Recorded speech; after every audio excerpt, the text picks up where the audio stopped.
Morgan, take a look at shares of American Airlines, the company announcing that it will be taking place in a SPAC for a company that is going to be manufacturing eVTOLs. That's electric vertical takeoff and landing aircraft. The company is out of the UK. It is called Vertical Aerospace, and there is a star-studded roster of companies backing this SPAC.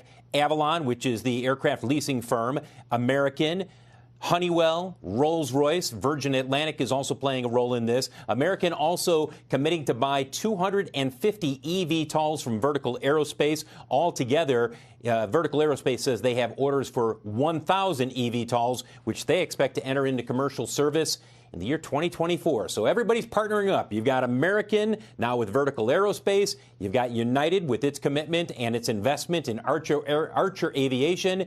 And you're going to see more of this, guys, where airlines are taking a stake in these eVTOLs, companies that are starting and manufacturing or plan to manufacture eVTOLs. Guys, back to you. Shepard Smith here. Thanks for watching CNBC on YouTube.